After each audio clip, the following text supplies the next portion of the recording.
Muy buenos días, bienvenidos todos y todas de nuevo.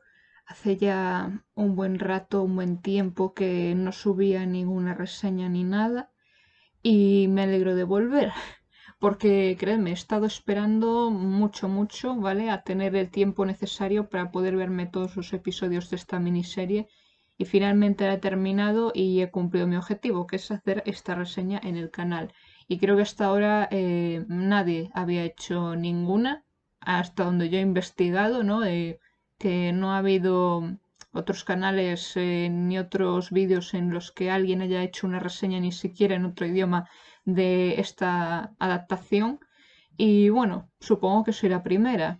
Si me equivoco, pues tendrá que venir aquí alguien a decir lo contrario. Pero bueno, eh, voy aquí con la crítica y la reseña de la miniserie del 2003 de El Idiota.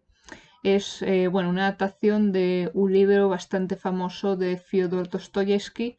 Y sí, sé que hace ya un tiempo yo también había reseñado aquí otra adaptación de otra de sus obras, que era la de Crimen y Castigo. Y bueno, aquí en este caso va a ser muy diferente porque no estamos hablando de una adaptación cualquiera. Para los que no les suene en absoluto tanto este libro como estas adaptaciones, pues ya os lo resumo de una manera bastante rapidilla.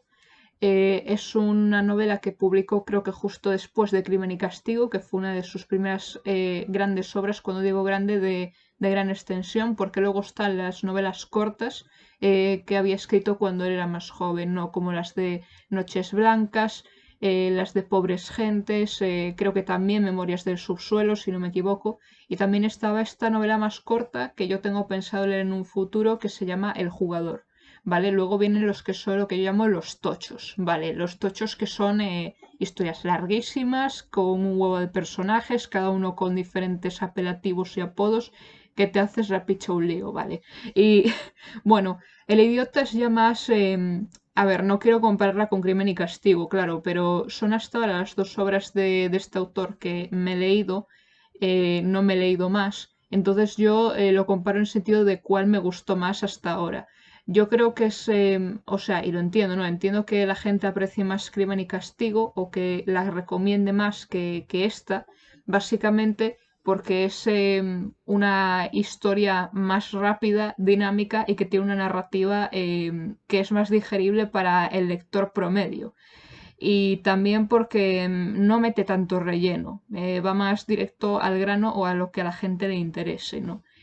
Y también, bueno, debo decir que sí, a mí me gustó mucho El Idiota. Lo que pasa es que no recomendaría a alguien que sea la primera novela o la primera obra de Dostoyevsky que se lea. O sea, bajo ningún concepto le recomendaría que leyera primero El Idiota, porque a lo mejor dice, bueno, pues ya dropé este libro a la mitad porque era un coñazo y no quise seguir leyéndolo. Y probablemente no querría seguir leyendo este autor. Porque claro, hay que tener en cuenta una cronología, una lista de en qué orden leer a este autor. No se puede empezar con cualquier libro así como si nada, no es como otros autores.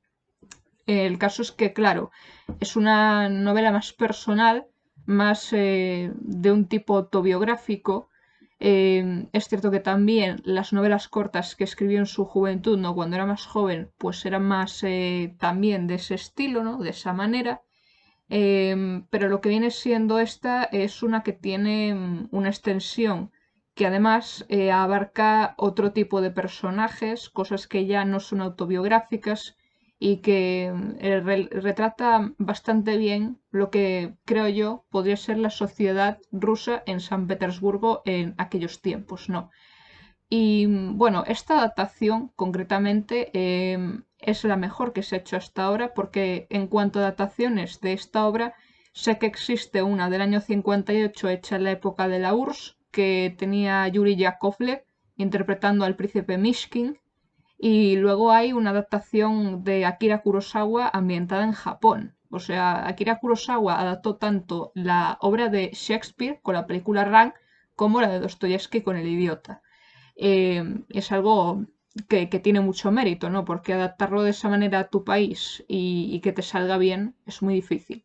Luego, otras versiones que yo pueda recordar, pues creo que serían versiones menores, pero no hechas en Rusia, ¿vale? Estas son las más conocidas que puedo decir, pero hay otras adaptaciones que se hicieron a lo mejor en otro país. Incluso también, como ya digo, hubo una que se hizo en televisión española con, creo que era José Sancho, interpretando al príncipe Mishkin.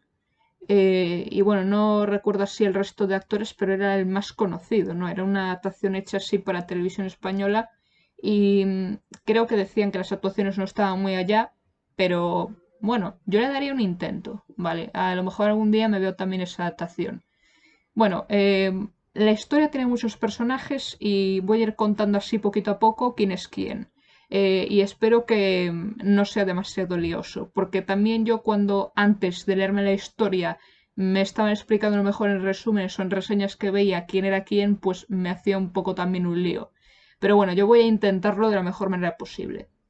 Bueno, la historia empieza con el protagonista, ¿no? Aquí en cuestión, que es el príncipe Lev Nikolayevich Mishkin, o Nikolayevich, perdón. Y bueno, el que lo interpreta es Yevgeny Mironov, que es un actor ruso bastante conocido. Es cierto que cuando digo conocido no digo internacionalmente. Si estás muy puesto en cine o en series rusas, pues cualquiera pues sabe, ¿no? Porque además es muy buen actor y aprecio de verdad su trabajo. Luego hablaré un poquito más en profundidad de él. Luego está Lidia Belesheva interpretando a Anastasia Filipovna, Olga Budina interpretando a Glaya Yepanchina y Vladimir Mashkov interpretando a Rogojin, ¿vale? Que son ahora los nombres que puedo llegar a recordar de todos ellos. Porque hay unos cuantos. Creo que había otro que era Alexander Liviaknok. Bueno, es que me hago también un lío con los apellidos. Hay más de un Alexander en el reparto.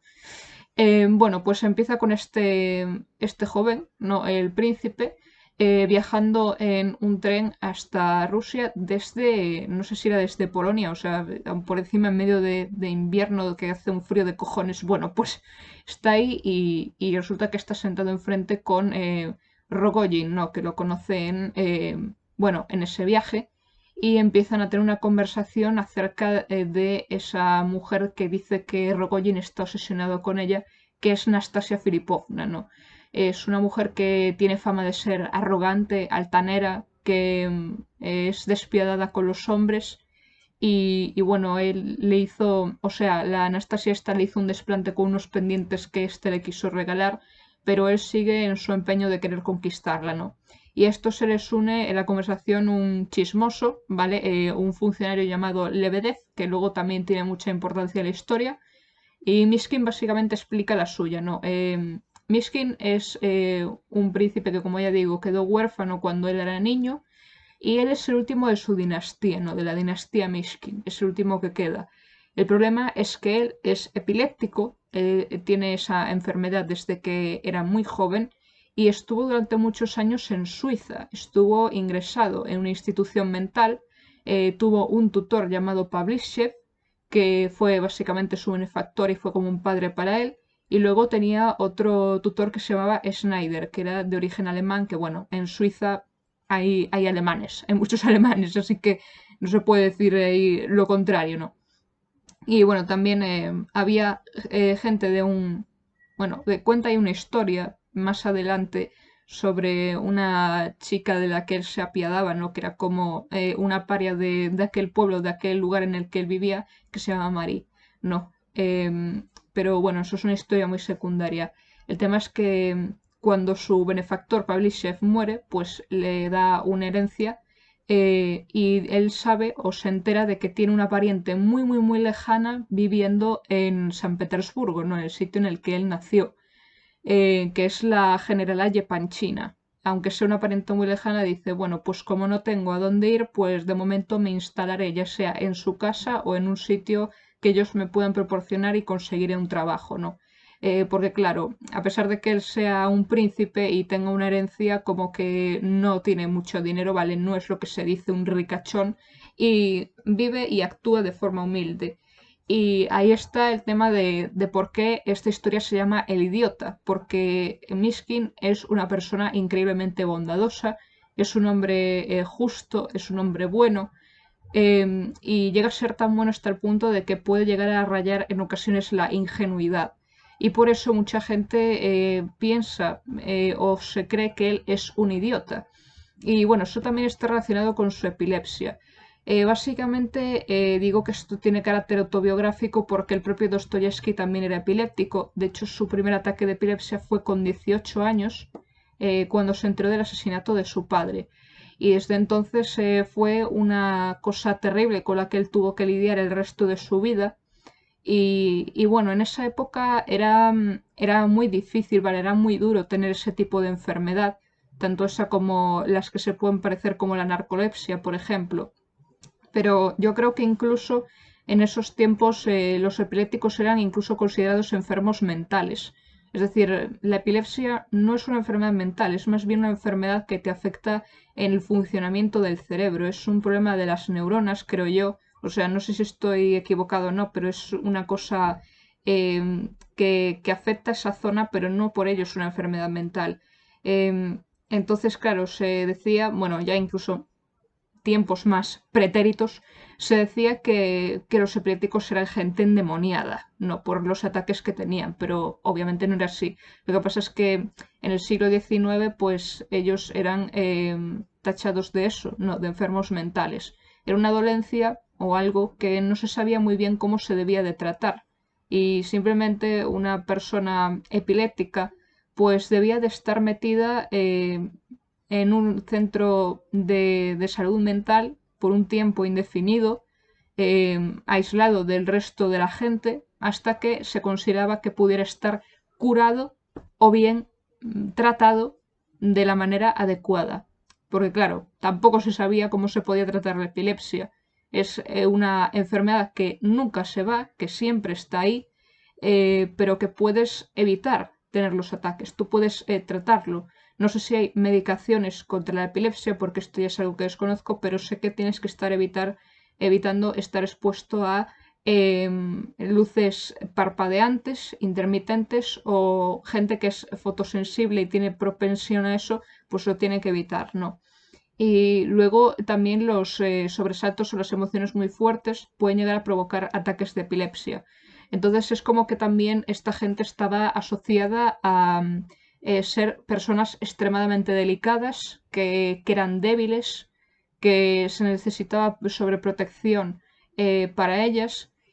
Y claro, el príncipe Mishkin ha estado prácticamente casi toda su vida sobreprotegido por este tema.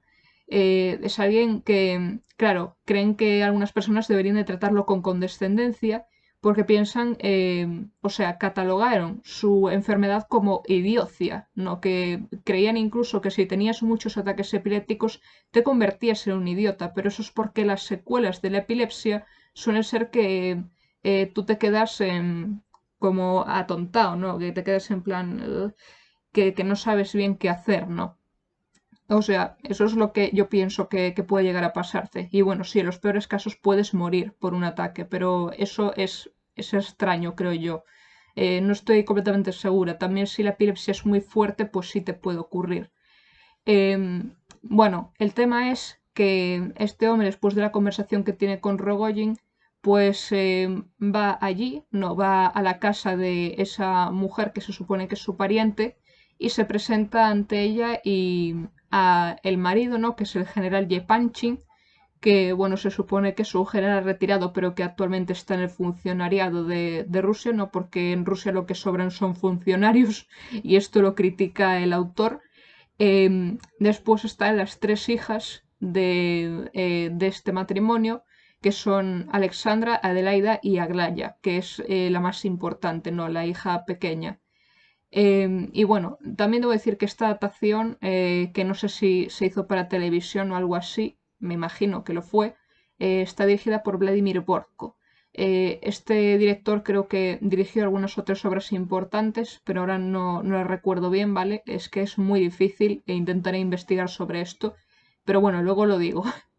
Y bueno, estas tres chicas quedan bastante, digamos, fascinadas, incluso la mujer esta, no Yepanchina, por la manera que tiene de hablar el príncipe, ¿no? Porque es un hombre increíblemente inteligente, educado, ¿no? que a veces suelta algunos temas filosóficos y de la reflexión que tiene él sobre el día en el que una vez en Suiza vio una ejecución, ¿no? De cómo creo que le daban la guillotina a uno, no que uno piensa cuáles son los últimos pensamientos de la persona antes de ser decapitada, no, solamente tiene unos minutos para pensar. Y claro, esa escena, ¿no? En la que anda explicando todo eso, es como que en un principio ellas se ríen, pero después hay una risilla incómoda y luego saben que él está hablando muy en serio y no saben cómo reaccionar. Incluso la general Yepanchina pues llega a caérsele una lágrima, ¿no? Porque entiende el sentimiento con el que está diciendo todo lo que explica y todo lo que él piensa, ¿no? Y su manera de expresarse y de decir lo que tiene, o sea, sus opiniones, una manera de expresarlas son increíblemente contundentes y que dejan a uno sorprendido, ¿no? Y bueno, a mí me encanta esa parte, ¿no? Del inicio. Luego de otros personajes que digo, vale, están uno que trabaja para, bueno, el inicio de la historia, ¿no? Para el general Yepanchin, que es Gania y Volgin, que es un hombre que, bueno, al principio te cae mal, pero bueno, a mí no me cayó tan mal hacia el final, que accede a que el príncipe Mishkin viva en su casa. Él también es un hombre que no es pobre, pero digamos que es más o menos clase media, no porque también es funcionario y mantiene a gran parte de su familia. No tiene a su hermana Bárbara Ardalionovna, que es también llamada Varia, y su hermano pequeño Kolia, que es un chico de 15 años y acaba siendo amigo del príncipe. Y bueno, Kolia es muy adorable. No sé, me encanta ese chico. Luego los padres de este hombre, no de Gania, son el general Ivolgin y Nina Alexandrovna, que no tiene tanto papel en la historia, pero está ahí. Y bueno, el general Ivolgin es un personaje que yo me digo, bueno, este hombre es mucho. Es igual que Lebedev. Y bueno, el segundo episodio, creo yo, cuando vuelve a hablarse de Nastasia Filipovna, que yo me digo mucha casualidad de esto, pero bueno, pongamos que se da esto, eh, que yo también cuando lo leí en el libro me dije, esto es demasiado casual, con lo grande que es San Petersburgo y toda esta gente se encuentra así de repente. Bueno, pues resulta que Gania tiene pensado proponerle matrimonio a esta mujer, ¿no? Y entonces Mishkin había oído hablar de ella antes con Rogojin y ve el retrato de Nastasia y queda completamente embelesado, ¿no? Con su belleza, que dice, esta mujer es increíblemente bella, prácticamente como Aglaya, incluso más que Aglaya, ¿no? Y bueno, él como que siente esa especie de amor platónico hacia ella sin haberla conocido. Y luego cuando Gania le explica sus motivaciones de por qué quiere casarse con esa mujer, pues Mishkin queda un poco... ¿cómo puedes hacerle eso a esta mujer? No, o sea, en realidad Gania solo quiere a Anastasia por su dinero. Y claro, Gania ni siquiera es pobre, es un avaro, no, es uno que solo le interesa el parné, no, en la pela. Entonces por eso se quiere casar con esa mujer, ¿no? Y claro, luego viene la escena esta, ¿no? Que a mí me encanta, que es el momento de la fiesta de cumpleaños de Anastasia, que es cuando invita a todos, pero a Mishkin no lo conoce y Mishkin quiere meterse en medio del cumpleaños, no sabe muy bien el por qué, pero cree que siente la necesidad de hacerlo porque quiere evitar ese fraude, ¿no? Lo de que ella acceda a casarse con Gania.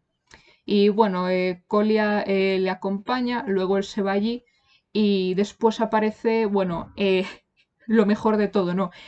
Se monta un cirio en medio del cumpleaños porque aparece de repente Rogojin con un grupo de colegas suyos que están medio borrachos todos y básicamente le dice, mira, aquí tengo 100.000 rublos como dote para que te cases conmigo. ¿Sabes? Como que, claro, le ofrece, Gania le ofrecía, yo no sé cuántos rublos eran, creo que 50.000 o 60.000 rublos, y claro, de repente te viene este tío, ¿no? Que entra así todo poco elegante con un grupo de tipos a los que no conoces y te sale con 100.000 rublos y dice, cásate conmigo, ¿no? Y claro, Gania dice, bueno, ya se me jodió el plan. Y claro, Nastasia entonces va y dice, bueno, ya veo que a ti lo único que te importaba era mi dinero, así que si tanto lo quieres, no, que serías hasta incluso capaz de caminar con las manos para conseguir un mísero rublo, pues voy, cojo estos 100.000 y los tiro a la chimenea. No los tira ahí al fuego y dice, venga, cógelos. No son ni míos, ni tuyos, ni de nadie. Puedes cogerlos. Y todos se quedan mirando y Gania está como, ¿qué hago? ¿Los cojo o no los cojo? ¿No? Están ahí todos como en tensión esperando que él haga algo y está, o sea, con el sudor cayéndole por aquí y al final no los coge. Y entonces luego va hacia donde las mesas, ¿no? Donde está la comida o el banquete y se desmaya. Y claro, me dio pena cuando lo vi por primera vez, no, pero luego me doy cuenta de cómo era este tipo y yo me digo, bueno, un poco merecido se lo tenía. Y al final consiguen salvar el dinero, pero es como, bueno, le he dado una lección a este hombre y ya no me voy a casar con él. Y se va con Rogojin. Y bueno, el tema es que, claro, Mishkin en medio de esta escena, no, le dice a Nastasia, no, que dice, yo a usted no la conozco, pero sé que es una mujer buena. No, sé que es una mujer que probablemente haya sufrido la injusticia de la sociedad, que la hayan juzgado mal, y yo sé lo que es eso, sé lo que que es lo de que te juzguen mal, y me gustaría poder ayudarla de alguna manera y yo no me importaría si fuese pobre, si no tuviese absolutamente nada, porque yo querría estar a su lado y yo querría casarme con ella de verdad. Y yo la amo, Nastasia Filipovna. No, y cuando le hace esa declaración de amor tan sincera, ¿no? Tan franca, tan directa, pues ella es como que se ve hasta choqueada porque se dice, pero ¿cómo puede existir un hombre como este en el mundo? ¿Cómo puede existir un hombre que apenas me conoce o me ha visto y me declara de todo corazón y con toda su buena intención que querría pasar conmigo el resto de sus días? No, ¿cómo puede encontrarse un hombre tan puro como él? Y ella pues se ve abrumada por este sentimiento, ¿no? Ella incluso también llora en medio de la escena y dice que no piensa casarse con él. En plan, ¿realmente pensarías que yo me podría enamorar de ti? Pues no. Y claro, le deja también ahí plantado, al igual que Gania. Y bueno, el tema es que, ¿qué es lo que pasa con la relación entre estos dos personajes en la historia? Bueno, digamos que primero hay un triángulo amoroso entre Rogojin, Mishkin y Nastasia. Y después está entre Mishkin, Nastasia y Aglaya. Lo que pasa con Nastasia Filipovna, no, que creo que es un personaje muy interesante. Yo no sé si quizás sea uno de los mejores personajes femeninos que haya escrito Dostoyevsky, pues es que esta mujer tuvo una vida muy, o sea, muy dura, pero no de que lo pasara mal en el sentido de ser pobre ni nada de eso. Resulta que ella quedó huérfana también cuando era niña por un incendio y la adoptó un tutor que tenía que se llamaba Totsky. Vale, pues el Totsky este, yo no tengo esto todavía muy claro porque también en el libro no lo explica muy bien, pero luego tuve que buscarlo. Pues desde que era muy pequeña Totsky no solo le hacía bueno, de tutor y de maestro, sino que también la prostituyó. Es decir, desde una muy temprana edad no sé si él abusó de ella o si dejó que otros hombres abusaran de ella solo por ganar algo de dinero, si era posible, no para aprovechar su posición económica, no porque decían esta chica como es de una familia de bien, no, los Barashkova, pues voy a aprovecharme de ella. Y claro, cuando Nastasia creció y se dio cuenta de todos estos abusos, chantajeó a este hombre, ¿no? Ella aprendió algo sobre leyes para poder denunciarlo y poder quitarle todo su dinero. Pero entonces Totsky le chantajea y le dice, bueno, pues te voy a buscar un marido para que así me dejes en paz y puedas vivir tu vida y te olvides de mí. Que bueno, tú piensas, esto es un poco estúpido, ¿no? ¿Cómo se va a olvidar de ti únicamente por eso? Pero a ver, la sociedad era así, lamentablemente, y yo creo que era mucho más difícil creerle a una mujer cuando se trataba de esas cosas, ¿no? Era difícil demostrarlo. Y claro, Totsky es una persona, no, un hombre que es bien visto por casi toda la sociedad y no le creen capaces de hacer algo así. Entonces él decide arreglar ese matrimonio con Gania para que ella pueda tener otra vida y se olvide de él completamente y no le chantajee ni le denuncie ni nada parecido. Y a cambio creo que a él le proponían casarlo con una de las hijas del general. No sé si era con Alexandra o con Adelaida, pero creo que era con una de esas dos, pero al final eso no llega a nada, no se casan ni nada.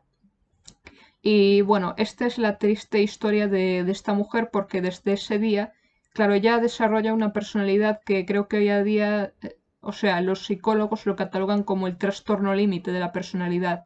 O sea, es una mujer atormentada que tuvo un pasado difícil del que no puede escapar y piensa que ella no tiene posibilidad de redención. Ella piensa que lo que le sucedió en su vida fue su culpa. Ella piensa que como la sociedad ya la repudia y la tiene por una mujer mala, ¿no? Incluso por así decirlo, por una buscona o por una casquivana, pues piensa que la sociedad nunca la va a aceptar. No, y ella tiene carácter de, o sea, tiene una actitud, una personalidad violentas, en el sentido de que ella es cruel porque tiende a humillar a los demás. Ella suele a veces reírse incluso en la cara de la gente y, y claro, es algo que incomoda al resto de las personas, ¿no? O sea, es una persona que no suele caer bien al resto y por eso es como que parece imposible que cualquier hombre pueda llegar a quererla de verdad o a casarse con ella si es por amor y no por su dinero. Y claro, ella cree que como ella es así y no puede cambiar y no tiene posibilidad de redimirse, pues prefiere elegir el amor de Rogojin antes que el amor de Mishkin. Ella cree que no merece tener a Mishkin porque él es demasiado bueno para ella. Ella cree que podría acabar arruinándole la vida, no quiere dañar al pobre Mishkin y prefiere a Rogojin, que es un hombre de naturaleza violenta, es un hombre abusivo, celoso, que incluso llega a agredirla y está obsesionado hasta tal punto que te dices, bueno, esto no es amor, es obsesión. Que por muchas veces que él rechace, él dice, tú te vas a venir conmigo, ¿no? Y hay temporadas en las que ellos viven juntos sin estar casados. Yo no sé si se tiene algo más que eso, ya me entendéis, pero se da a entender que, claro, una mujer de alta sociedad que haga eso está muy mal visto, ¿no? Especialmente en ese tiempo, ¿no? La sociedad era muy criticona y por esas razones ella es como una paria, en cierto modo, dentro de la alta sociedad, ¿no? Em, entonces ella como que está está dividida entre ese amor continuamente, ¿no? Ella quiere estar con Rogojin, pero por otro lado no puede negar sus verdaderos sentimientos que son hacia el príncipe. Y dice, es que este amor es imposible. Mi relación con este hombre, ¿no? Con este príncipe que ha venido de Suiza, ¿no? Que aún por encima está enfermo, pues no puedo tenerlas simplemente. Entonces está ahí todo el rato como queriendo insistir, no le envía cartas a Aglaya insistiendo en que ella se case con el príncipe, no. O sea, Aglaya luego es una chica que, bueno, tiene así también una actitud muy rebelde con su familia, ¿no? Especialmente hacia su madre, la generala Yepanchina, que ella dice, yo quiero irme de esta casa, quiero dejar de vivir con mis padres, no quiero siquiera casarme, a veces llega a decir eso, ¿no? En plan, primero quiere casarse con Gania, después que si quiere casarse con Yevgeny Pavlovich, ¿no? Que es otro personaje que aparece, y luego que si quiere casarse con Mishkin, pero tú te dices, ¿pero realmente le gusta a Mishkin o no le gusta? Y bueno, es una historia que a mí me parece, bueno, una pedazo de historia, pero también es tristísima. Es muy, muy triste, ¿no? El idiota es muy, muy triste porque el protagonista es una persona por la que sufres continuamente cuando estás viendo la historia. Es una persona que te dices, es demasiado bueno, es demasiado comprensivo, es un tipo muy comedido, muy puro, es comprensivo con todo el mundo y la gente lo trata así en plan, bueno, pues este debe ser un idiota. Y tú piensas, no, no es un idiota, simplemente es bueno. O sea, no es tan bueno hasta el punto de que sea tonto, simplemente a veces peca de ser demasiado ingenuo en el pensar que cualquier persona en el mundo tiene la posibilidad de redención o que puede todavía haber algo de bondad en la persona más mala que exista. Por eso creo yo, vale, que yo esto nunca lo entendí, que la escena en la que Rogojin lo ataca y tiene un ataque de epilepsia, yo me pregunté, pero ¿por qué no denunció a Rogojin? ¿Por qué no le dijo a los demás que este hombre intentó matarle? Pues yo creo que es básicamente porque él trata de pensar que Rogojin tiene algún lado bueno, no, que todavía piensa que él puede cambiar, porque él dice, yo no te veo como un asesino ni aquella persona que me intentó matar, yo te veo como esa persona con la que intercambió en las cruces, con la que me dio un abrazo amistoso y con la que tengo una bonita relación, por así decirlo. O sea, él lo quiere ver así, pero Rogojin le dice que no, que le dice, pero yo soy malo, yo no quiero ser tu amigo, yo soy un mierdas, así que no te acerques a mí, pero Mishkin está, no, yo quiero ser tu amigo, ¿sabes? Como lo imagino un poco en plan, Mishkin yendo a abrazarlo y en plan, pero ¿qué haces? Yo no soy tu amigo, por Dios, aléjate de mí, fush fush. Bueno, lo imagino un poco así. Y realmente no sé si puede catalogarse como una relación de amistad porque también estos dos tienen una relación muy rara. Es decir, Rogojin es despiadado y es cruel, pero Mishkin se quiere acercar a él todo el rato, ¿no? Y quiere tratar de saber, ¿no?, qué es lo que le pasa con Nastasia y por qué ellos dos están así en esa dinámica o en esa relación, y él no lo entiende, ¿no? Y claro, tú piensas que a lo mejor el príncipe sí es un poco tonto en lo de pensar que no debería de haber dicho nada cuando intentó atacarle, pero no lo hizo. O sea, todavía se dijo, podrías ser mejor persona y por alguna razón no lo eres. No. Yo creo que, o sea, los personajes no es que los odie, creo que el único que llegué a odiar, si se le puede decir, es a Totski, porque poco se habla de él, en verdad. Solo tiene prioridad de la primera parte de la historia y luego ya la segunda ya no está.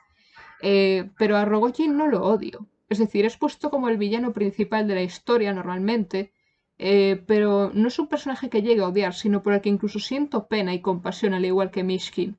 Es decir, yo siento pena por este hombre porque cree que también, al igual que Anastasia, no puede ser una persona buena, ni tampoco puede cambiar.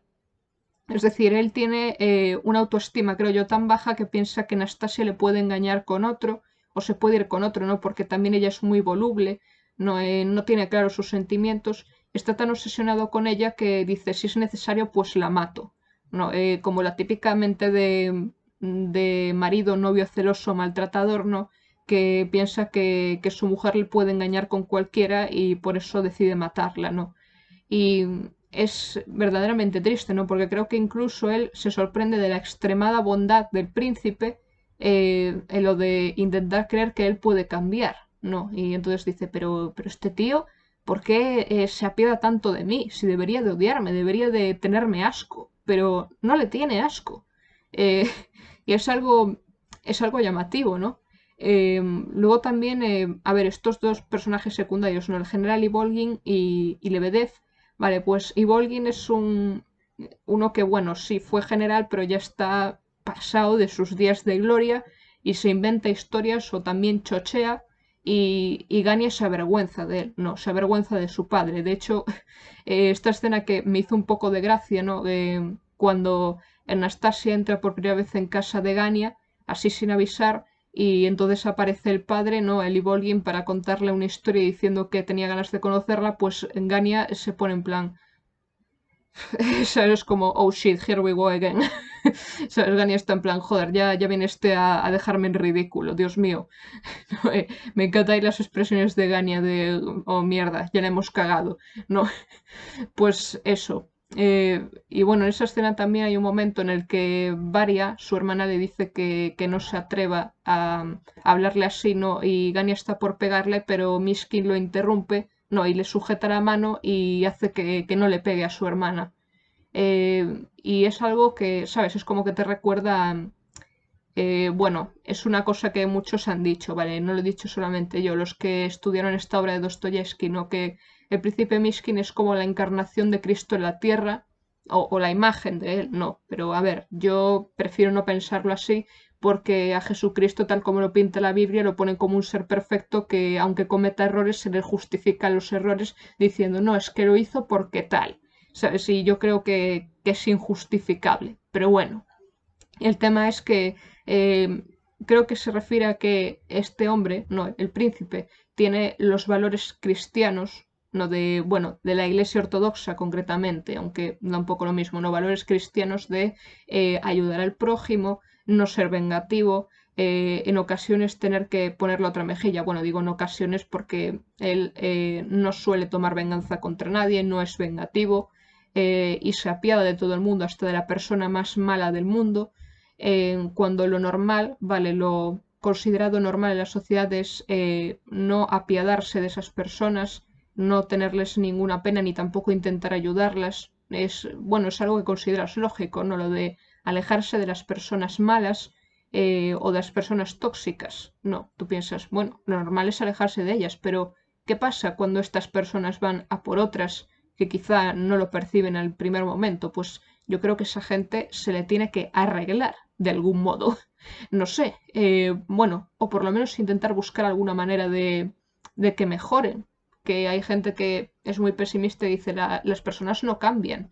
Bueno, pueden cambiar dependiendo de muchas cosas, creo yo. Es decir, a ver, yo tengo poca fe en la humanidad, ya me conocéis, pero aún así los valores del príncipe me parecen bonitos y yo los compro, ¿no?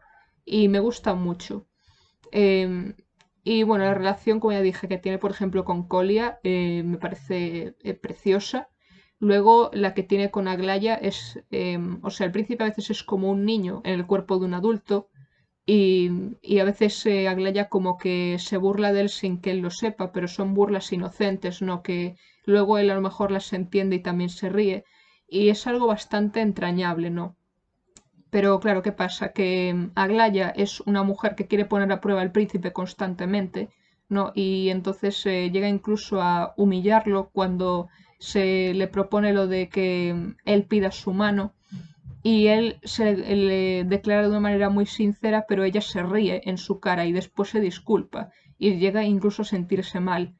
Y el tema es que, claro, cuando parece que está por querer casarse con Aglaya, a pesar de la desaprobación de los padres porque creen que él no es el mejor marido o el mejor candidato para serlo, básicamente no solo porque está enfermo, sino porque se le tacha de idiota, no que piensan, este hombre se le pueden subir a las barbas o a la chepa en cualquier momento, pues entonces dicen, podrías casarte con Gania o con, bueno, no sé, principalmente ella quería casarse con Gania después, pero él dice, no, no, te vas a casar conmigo. Y bueno, pasa esa parte de cuando invitan a varios amigos, no es una, o sea, presentar al príncipe en sociedad y acaba siendo un desastre, pero bueno, tampoco es que sea exactamente su culpa todo lo que le pasa, es como que ahí vuelve a tener otro ataque epiléptico y yo, ay Dios mío, pobrecito. Y bueno, después de eso, aquí viene el triste final, ¿vale? Aquí viene el mega spoileraco que voy a soltar, ¿vale? Que yo me dije, bueno, esto no va a acabar bien, obviamente, porque yo me dije, bueno, Crimen y Castigo dentro de lo que hay, pues tiene un final feliz, pero el de este no lo es ni de lejos. Pues al final, pues hay una escena en la que Aglaya va a hablar con Nastasia, ¿no? En la casa de su amiga. Y entonces hay ese enfrentamiento verbal entre las dos, en el que básicamente se insultan y se pregunta por qué le sigue enviando esas cartas, por qué está tan obsesionada con que ellos se casen, ¿no? Y Rogojin también está de por medio. Y al final, pues Aglaya sale huyendo de allí y Rogojin también se queda ahí plantado, ¿no? Porque básicamente Miskin decide escoger a Anastasia y se queda con ella, ¿no? Y ella parece feliz de que finalmente el príncipe decida estar con ella, pero ¿qué es lo que pasa? Que Rogojin sigue estando al acecho, no, cuando se van a casar incluso mientras Miskin está esperando en la iglesia y Nastasia va saliendo de casa con el vestido de novia, pues Rogojin está en medio de la multitud y entonces en el último momento ella va y se escapa con él, no se escapa con Rogojin y deja plantado en el altar al príncipe. Y claro, durante todo ese tiempo, no sé exactamente si pasan unos 6 meses o por ahí, no pasan unos cuantos meses, pues no se tienen noticias de estos dos, ¿no? Y claro, el príncipe queda devastado, no entiende cómo ha podido ocurrir algo así, y entonces pasa lo más horrible, ¿no? Uno de los peores finales que te puedes imaginar de esta historia. Pues la historia transcurre entre San Petersburgo y Pavlovsk. Bueno, pues el príncipe vuelve a Pavlovsk, que es donde vivía Rogojin, y entonces trata de buscarlo en su casa durante un buen rato. Y entonces se dice, bueno, este hombre no está aquí, parece que no hay noticias de él, se habrá escapado, Anastasia tampoco está. Y resulta que él aparece, ¿no? Así como en plan sigiloso, diciendo, no te acerques a mí mientras estemos caminando juntos. Y le lleva así como si fuesen dos espías a la casa, ¿no? Y dice, Miskin, ¿dónde está Anastasia Filipovna? Y entonces se le contesta, está ahí, detrás de esa cortina. Y tú te temes lo peor, ¿no? Y efectivamente, tú piensas, ¿estará dormida en esa cama? Esperemos que sí, pero el príncipe entra y claro, sale de ahí asustado porque está muerta. Básicamente, Rogojin la acabó asesinando.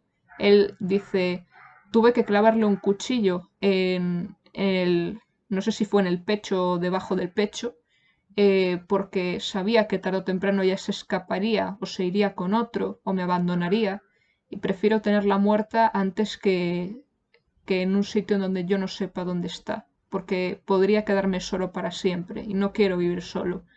Y esa escena, ¿no? En la serie está tan bien hecha. No, hay un montón de cosas en esta serie que están muy bien hechas, pero especialmente la escena del final, no, ese final tan increíble, ¿no? Tan emocional que yo no pude evitar tener ganas de llorar cuando lo vi, pues es impresionante, ¿no? De cómo Mishkin parece tratar de mantener la calma en todo momento, mientras Rogojin le explica el cómo la mató y el por qué, y le dice, vamos a quedarnos aquí un rato hasta que vengan ellos, ¿no? Refiriéndose a la policía, no. Y ellos se quedan ahí a los pies de la cama donde está ahí yaciendo Anastasia y al final Rogojin rompe a llorar y Miskin lo abraza, ¿no? Es como intentando consolarlo porque él mismo dice, eh, la maté pero no debí de haberla matado. Es como una especie de, no sé, como que no tiene claros sus sentimientos en ese momento y después cuando vienen los policías como que el príncipe se queda en shock y creo que vuelve a tener ataques epilépticos o se da a entender que los vuelve a tener, ¿no? Y la escena final viene siendo que él vuelve a ser ingresado en Suiza, está como catatónico, no, no se sabe hasta qué tiempo él volvería a recuperar la normalidad después de lo que vivió y le visita la generala Yepanchina y le explica qué fue de los demás, ¿no? Y cómo está su familia y todo eso. Y no sé si Aglaya decidió casarse con alguien, eso ya no lo recuerdo, pero sé que su amigo, el otro que se llamaba Yevgeny Pavlovich, que era un oficial de caballería o algo así, pues empezó bueno, a salir, no, a intercambiarse cartas con Vera, que es la hija de Lebedev. No, y bueno, esto es irrelevante, pero es por decirlo, ¿no? Es como que queriendo decir que aparte de lo que le pasó al príncipe, las vidas de los demás no cambiaron demasiado. Pero es algo muy muy triste, ¿no? Lo que le pasa a este pobre príncipe, ¿no? Es un personaje que yo no sé si empatizo más con él que con Raskolnikov, es decir, los dos me gustan mucho, ¿vale? Y no sé, parece que Mishkin en concreto parece el hombre perfecto, ¿no? Que tú piensas, es demasiado puro y demasiado bueno, aunque claro, el problema es que tiene esa enfermedad, pero no sé, puedes vivir con ello. Y, y claro, a ver, una serie, no, la miniserie esta la recomiendo. ¿Cuál es el problema? La accesibilidad que tienes a esta serie. Vale, aquí ya voy a entrar en lo de lo difícil que fue encontrar esta miniserie online. Vale, porque era prácticamente imposible. Encontré la miniserie, pero ¿qué pasa? Que no la hay con subtítulos en español. Tuve que verlas con subtítulos en inglés. Sí, la vi en ruso con subtítulos en inglés. Fue extraño porque mi cerebro era como que estuviese dividido en dos. ¿Vale? Es como que tenía que estar prestando atención a la traducción simultánea del ruso al inglés y del inglés al español.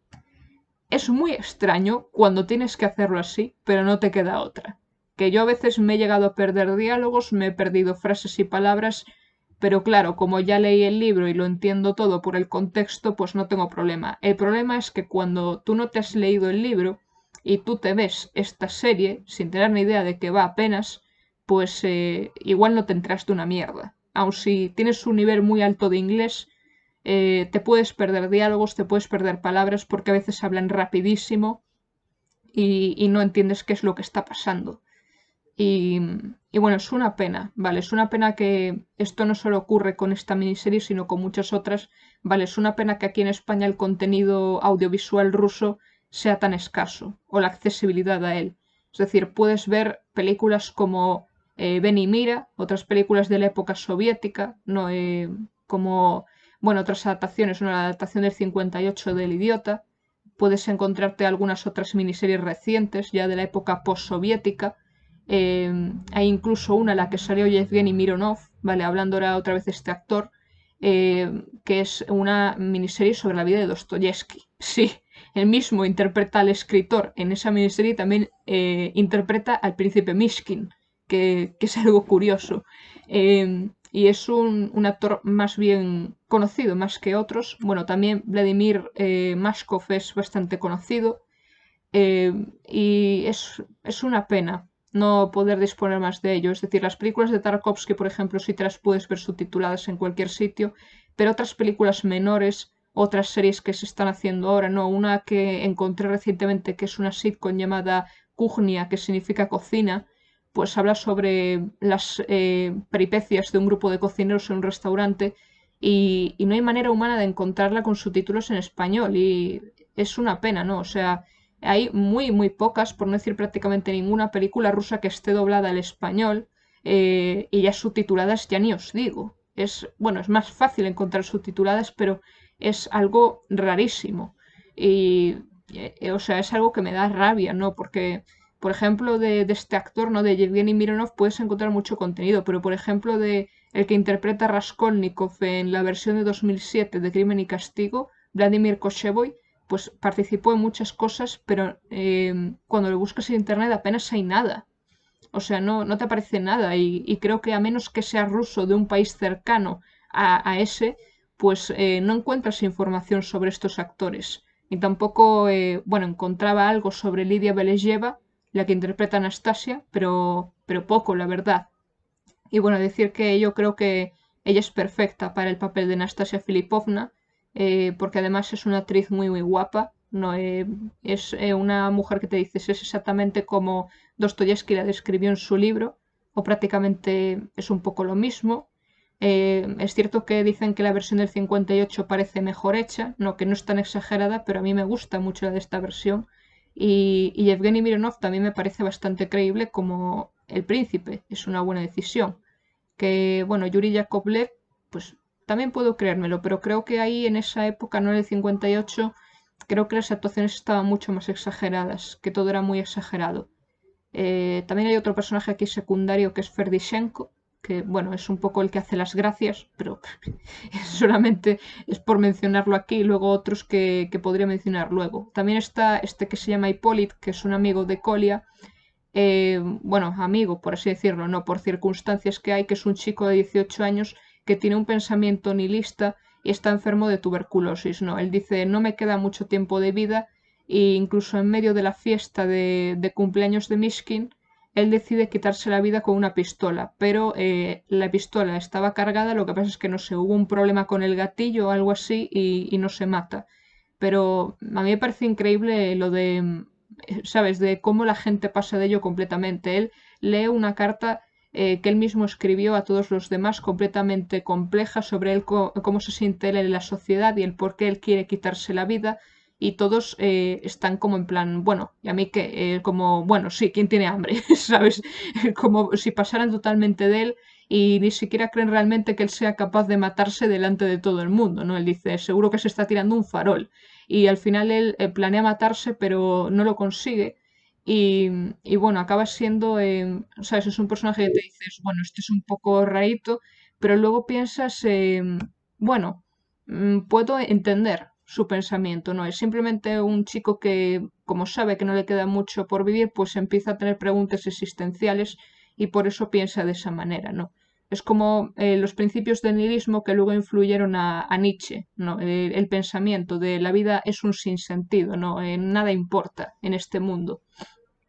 Y bueno, de esta serie los únicos fallos, si se pueden llamar fallos que hay, pero no es exactamente culpa del director ni nada de eso, ¿vale? Es algo que tiene que ver con la capacidad narrativa, ¿vale? Porque hay, os lo juro, cuando estás leyendo el libro hay escenas enteras en las que solo un personaje está hablando con otro y luego un montón de personas en una misma habitación se quedan mirando y escuchando lo que están hablando.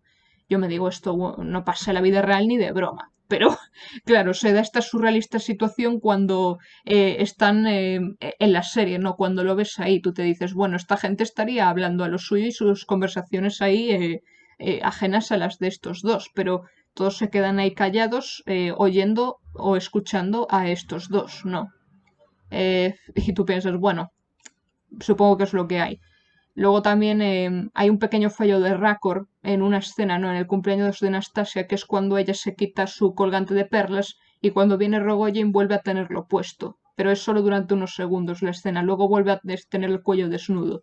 Pero aparte de ese fallo de récord no hay otros. Luego hay actuaciones un poco exageradas, es cierto que Yevgeny Mironov está un poco sobreactuado, eh, pero por lo demás yo las actuaciones me las creo. Yo, o sea, toda la historia es muy fiel al libro, no se toma ninguna licencia y hay algunos trucos de narración o de narrativa que yo creo que funcionan dentro de la historia, que están bien traídos. Como el flashback de Anastasia, mientras recuerda lo que le hizo Totsky cuando están jugando a ver qué es lo más horrible, lo más malo que han hecho en su vida.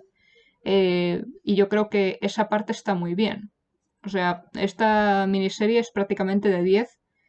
Yo la recomiendo. Es cierto que es prácticamente imposible de ver, pero aún así yo rezo para que algún día sea posible verla con subtítulos en español y a ver si es posible, porque si no, madre mía. Luego también el personaje de Anastasia tiene tela. Yo os digo, ella va de soy una perra mala, pero luego es como que entiendes su pasado y el por qué ella es así. Por eso me encanta este personaje. Es muy complejo. Y bueno, poco más puedo decir porque se me está acabando la batería y no quiero fastidiar el vídeo. Voy acabando ya. Aquí llega mi crítica y mi reseña a El idiota de Vladimir Borko, basado en la novela de Dostoyevsky.